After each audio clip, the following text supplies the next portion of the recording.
जाती है। तो सबसे पहले जो ये एक्सचेंज है, तो ये जो व्यवसाय है वो हमारे साथ अ, हमारे ब्लॉकचेन के ऊपर वो व्यवसाय कर सकते हैं, लेकिन अब उनके पास विकल्प होगा कि वो यूएनटीबी हमसे खरीद लें, या फिर ये जो एक्सचेंज है, ये एक्सचेंज नोड्स लेकर आएगी, और नोड्स जो हैं वो हमारे शर्तों के अनुसार होंगे, और साथ ही साथ जो नोड का जो जो सृजन होगा वो 21 शीर्ष नोड्स के अंदर होगा, और जो टोकोनॉमिक्स के अंतर्गत जो यूएनटीबी है वो शीर्ष 21 में बांटे जाएंगे। लेकिन यदि ये जो नोड है अगर ये शीर्ष 21 में ना होकर सहायक नोड्स की गिनती के अंदर आते हैं, तब अब जैसे कि मैंने आपको ईओस क्यों दिखाया था, वो मैंने इसीलिए दिखाया था क्योंकि ईओस के अंदर जो 500 वैक्स करके जो मैंने आपको दिखाया था, तो उसके अंदर 500 से ज्यादा जो नोट धारक हैं, जो प्रोड्यूसर हैं। तो अगर आपको ईओएस वैक्स के ऊपर अगर प्रोड्यूसर बनना है, तो अगर आप चाहते हैं कि हमारे ब्लॉकचेन के ऊपर आप प्रोड्यूसर बनना चाहते हैं, नोट धारक बनना चाहते हैं, तो प्रक्रिया वही है। तो आप क्या करते हैं, आप अपने साथ लोगों को आमंत्रित करते हैं और आप अतिरिक्त आय कमा सकते हैं। कई बार आप जो है वो अपने पहली नौकरी से ज्यादा कमा सकते हैं। तो जो लोग शीर्ष 21 के अंदर आएंगे, जो नोड धारक जिनको पूरी जानकारी है किस प्रकार से नोड को डाउनलोड करना है, उनको चलाना है, उनको संचालन करना है, और किस प्रकार से नोड जो है वो ब्लॉकचेन के अंदर अहमियत निभाता है, तो केवल और केवल यहाँ पर वो केवल इसलिए नोड नहीं लगाना चाहते क्योंकि उनको यूएनटीबी खनन करने को मिलेगा, बल्कि इसलिए कि वो कार्यरत भी रहेगा। जैसे कि एक नोड का काम होता है कि वॉलेट बनाना या स्मार्ट कॉन्ट्रैक्ट्स को बनाना, क्योंकि जब बहुत सारे स्मार्ट कॉन्ट्रैक्ट्स हो जाएंगे, तब आपको इन नोड होल्डर के पास जाएंगे और ये नोड होल्डर के पास ये स्मार्ट कॉन्ट्रैक्ट होंगे, और अब वहां पर आप नोड होल्डर को या नोड धारक को आप जो है यूएनटीबी लेकर जाएंगे, और यूएनटीबी लेकर आपको उनसे वो सेवाएं खरीदनी होंगी। और इस समय स्मार्ट कॉन्ट्रैक्ट के लिए वो या एनएफटी टोकन के लिए अगर हम स्मार्ट कॉन्ट्रैक्ट्स नहीं करते हैं, तो एनएफटी टोकन्स के माध्यम से जब वो जारी करेंगे, तब वो कितना पैसा लेंगे या कितनी फीस लेंगे ये कभी भी नहीं पता चलता।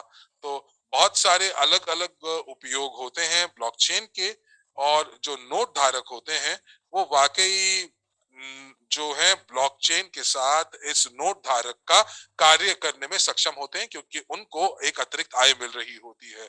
तो अब आप प्लस दबाइए यदि आप इच्छा रखते हैं कि आप हमारे ब्लॉकचेन के ऊपर नोट धारक बनना चाहते हैं। तो क्या हमारे साथ ऐसे लोग हैं जो नोट धारक बनना चाहते हैं? तो प्लस दबाकर इसकी पुष्टि कीजिए। बहुत बढ़िया। तो मैं आपको बता दूं कि ये मौका आपके पास आने वाला है। तो अगर आप एक धारक बनना चाहते हैं, तो आपको कुछ शर्तों का और नियमों का पालन करना होगा। तो सबसे पहले आपको 1 मिलियन सीआरयू को फ्रीज करना होगा, और हम लोग वोटिंग करेंगे 10 फरवरी को, और ये प्रतियोगिता तब तक खत्म हो जाएगी, और उसके बाद हम लोग वोटिंग करेंगे।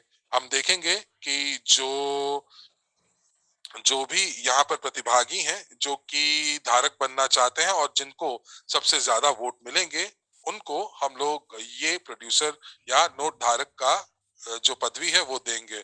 तो सबसे पहली शर्त यह है कि उनके पास 1 मिलियन सीआरयू जो है वो उनको फ्रीज करके रखने होंगे। दूसरा, अगर आप अपने अकाउंट के लिए वोट देना चाहते हैं, तो आपको 10,000 यूएस डॉलर का निवेश करना होगा, और आपको 10 मिलियन सीआरयूस भी चाहिए होंगे। अब इसको मैं समझाता हूं कि इसका क्या मतलब है।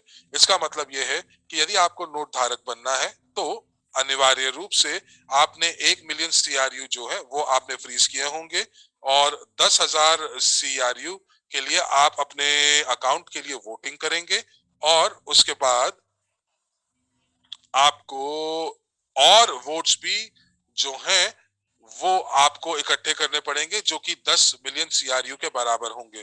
तो मैंने यहाँ पर मैं आपसे ये सुझाव देना चाहूँगा कि जो लोग आगे बढ़ना चाहते हैं तो उनको ये करना होगा। तो सबसे पहले आपको क्या करना होगा, आप ये देख लीजिएगा कि कौन से ऐसे लोग हैं जो कि आप जो कि जिनके पास कुछ दिलचस्प चल रहा है ईओएस या वैक्स चेन के ऊपर, ब्लॉकचेन के ऊपर। दूसरा, अ, कुछ ऐसी कंपनियां हैं जिसके पास 3.5 लाख ग्राहक हैं, 1.5 मिलियन ग्राहक हैं, 35,000 ग्राहक हैं, लेकिन ये एक व्यवसायिक कंपनी है और ये लोग हमारे पास आ सकते हैं और वो अपने ग्राहकों के साथ काम करते हैं।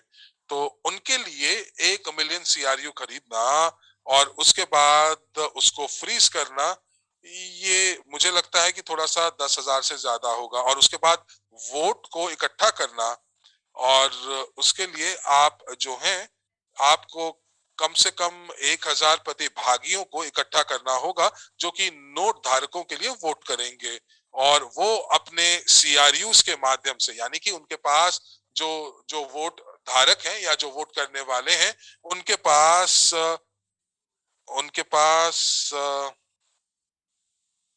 माफ कीजिएगा, उनके पास संयुक्त रूप से 10 मिलियन सीआरयू होने चाहिए। तो 1,000 प्रतिभागी, 1 मिलियन सीआरयूज, तो ये 10,000 सीआरयू होंगे। तो जब आप वोटिंग करेंगे तो कुछ लोग 10 सीआरयू से, कुछ लोग 10,000 सीआरयू से वोट करेंगे।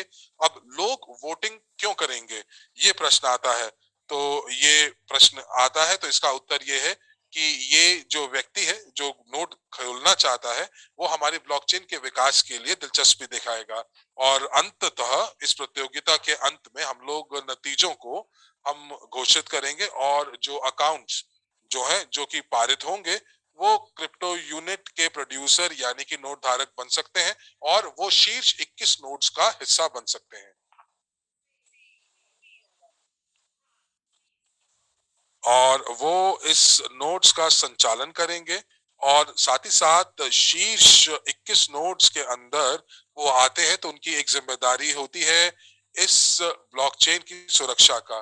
तो मैं वाकई उन प्रतिभागियों को ढूंढना चाहता हूं जो कि हमारी ब्लॉकचेन के अंदर और उसकी सुरक्षा में और नोड्स के अंदर दिलचस्पी हैं।